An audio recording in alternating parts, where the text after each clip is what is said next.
Sometimes, in the quiet hours before dawn, when the world holds its breath and even the shadows seem to listen, we find ourselves reaching for memories that feel more like dreams. We wonder about the weight of our footsteps and lives we touched so briefly, so carelessly, that we barely noticed the impression we left behind. You never knew, did you? You never knew who you really were to them.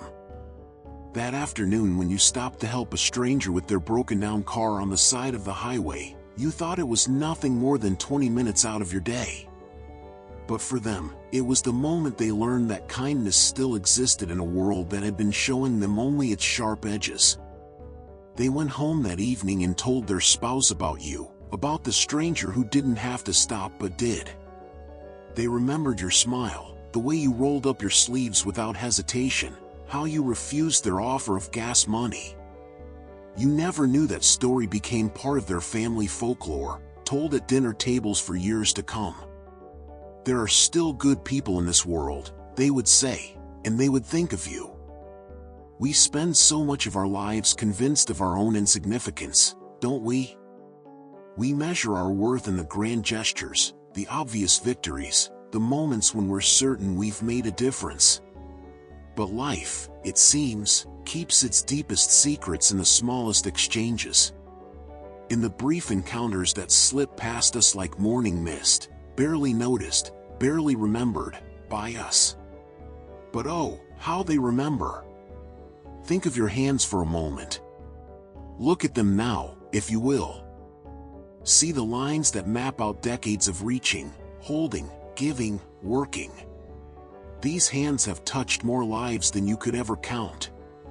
They've patted shoulders in comfort, signed birthday cards that were kept in dresser drawers, prepared meals that became memories, held doors open for strangers who needed that simple act of recognition more than they could ever express.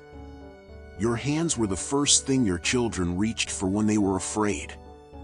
Did you know that even now, in their own moments of uncertainty, they sometimes close their eyes and remember the weight of your palm against their forehead when they were sick? The way you could smooth away fever dreams with nothing more than the steady rhythm of your touch. You were their compass before they even knew what direction meant. There's a mathematics to human connection that we never learn in school. It's not addition or subtraction, it's something more mysterious, more alchemical. One conversation, lasting perhaps 15 minutes in a grocery store line, can shift the trajectory of someone's entire week. One genuine compliment, offered without thought or expectation, can become the thing someone holds onto during their darkest hour. You've been that person more times than you know. The voice that said exactly what someone needed to hear, precisely when they needed to hear it. Not because you planned it, not because you studied their situation and crafted the perfect response. Simply because you were you, speaking from the well of experience and instinct that you've been drawing from your entire life. Remember Mrs. Patterson from 3 Houses Down? The widow who always seemed to be working in her garden whenever you walked by. You thought those brief conversations about her roses were just neighborly pleasantries. You didn't know that your consistent presence, your reliable good morning, beautiful day for gardening, became the anchor point of her entire week. After her husband died, she told her daughter that she had started timing her garden work to coincide with your walks. She needed to see a familiar face, to exchange a few words with someone who knew her as more than just the sad widow woman. Your predictable kindness gave her a reason to get dressed, to step outside, to remember that she was still part of the living world. You were her proof that connection could still happen, even in the aftermath of loss. And what about that Christmas when you volunteered to work the late shift so your younger colleague could spend the evening with their newborn? You grumbled about it, called yourself a fool for being too soft-hearted. But they went home that night and held their baby during those precious early weeks, creating bonds and memories that shaped an entire family's story. They named you in their prayers that night. They still do. This is the hidden mathematics of existence, We are constantly adding value to lives we may never fully understand. Each interaction, each moment of presence, each time we choose connection over isolation, they ripple outward in patterns too complex for us to trace. Your voice has been the soundtrack to healing you never witnessed. Your laughter has been medicine for hearts you never knew were broken. Your steadiness has been the foundation that held up others during earthquakes you never felt. There's a particular kind of loneliness that comes with age, isn't there? Not the loneliness of being alone. Many of us have made peace with solitude, even learned to treasure it. No, this is the loneliness of feeling invisible, of wondering if our stories matter anymore, if the person we've become has anything left to offer a world that seems to be spinning faster and faster past us. But what if I told you that you've never been more visible than you are right now? What if the very experiences that make you feel disconnected from the rush of modern life are exactly what make you irreplaceably valuable to those still caught in that current? Think about the young mother you encountered last month at the doctor's office. She was juggling a crying baby, a restless toddler, and her own obvious exhaustion. You didn't do much, just smiled at her, maybe made a gentle comment about how beautiful her children were, perhaps held the door or helped retrieve a dropped toy. She drove home that day thinking about you, wondering about your story, imagining the children you might have raised, the challenges you must have navigated when you were in her shoes. Your calm presence in that chaotic moment was like finding a lighthouse in a storm. You reminded her that this phase of life, overwhelming as it feels, is temporary. That other people have walked this path and emerged not just intact, but wise. You were her glimpse of the future self she hopes to become. Your very existence is testimony. Every line on your face is evidence of survival, of problems solved, of crises weathered and overcome. When younger people look at you, really look at you, they're seeing their own potential resilience reflected back at them. This is why your stories matter so much.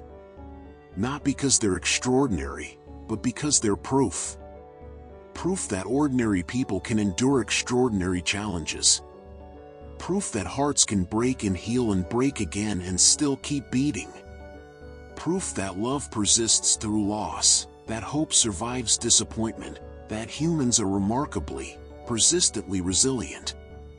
But perhaps the most powerful gift you give is something you might not even recognize: permission. Permission to slow down. Permission to value depth over speed, quality over quantity, meaning over productivity. In a world obsessed with the next achievement, the next milestone, the next acquisition, you represent the revolutionary idea that simply being present, simply having lived and learned and accumulated wisdom through the daily practice of existence, is enough. Your grandchildren watch you with fascination, don't they? Not just because you're their grandparent, but because you move through the world differently than their parents do. You notice things they miss in their hurry. You have time for their questions, their stories, their need to be heard and understood. You're teaching them that there's another way to be human. A way that values conversation over consumption, reflection over reaction, relationship over achievement. They're learning from you that getting older doesn't mean becoming less, it means becoming more concentrated, more essential, more yourself. But let me tell you about the deepest secret of all, the one that might surprise you most. All those people whose lives you've touched, all those strangers who remember your kindness, all those family members who carry your influence in their hearts, they're not the only ones who have been changed by who you are. You have been changing too, all along. Every act of compassion, every moment of patience, every choice to show up for life even when life felt like it was showing up against you, these have been shaping you into someone you never imagined you could become. The person you are now, with all your accumulated wisdom and hard-won peace, with your ability to see beauty in small moments and find meaning in simple connections, this person is your masterpiece. Not perfect, certainly. Still learning, still growing, still occasionally stumbling, but authentic in a way that only comes from having weathered enough storms to know which ones are worth fighting and which ones are better survived with grace. You've become someone who knows the difference between what matters and what merely makes noise. Someone who understands that the most profound conversations often happen in the spaces between words, that the deepest healing occurs in the presence of another person who has learned to sit comfortably with both joy and sorrow. This is who you really were to them, to all of them. You are living proof that it's possible to become more human with each passing year, not less. More generous with understanding, more patient with imperfection, more willing to love without guarantee of return. You are their evidence that aging is not about diminishing but about distilling, removing everything unnecessary until only the essential remains. And what remains, what has always remained at your core, is the capacity to matter to someone else, to make a difference in ways both seen and unseen, to leave echoes of kindness that will outlast your physical presence in this world. Every day you continue to breathe is another day you get to be that person, the one who matters more than they know, who gives more than they realize, who loves more deeply than they might believe possible. You never knew who you really were to them. But now, perhaps, you're beginning to understand. There are still voices that call your name in rooms you may never enter. There are still hearts that beat stronger because you showed them how. There are still dreams taking flight because you gave someone permission to hope. Your story isn't over. In fact, it might just be reaching its most beautiful chapter, the one where you finally see yourself the way others have always seen you. Not as someone whose best days are behind them, but as someone whose presence continues to be a gift, whose existence continues to matter, whose love continues to ripple outward in ways too wonderful and mysterious to fully comprehend. If you recognize yourself in these words, if something in this reflection has stirred recognition in your heart, you're not alone in this discovery. Share your thoughts in the comments below. What moment of unexpected connection do you remember? What story of your own impact would you like to share with others who are just beginning to understand their own worth?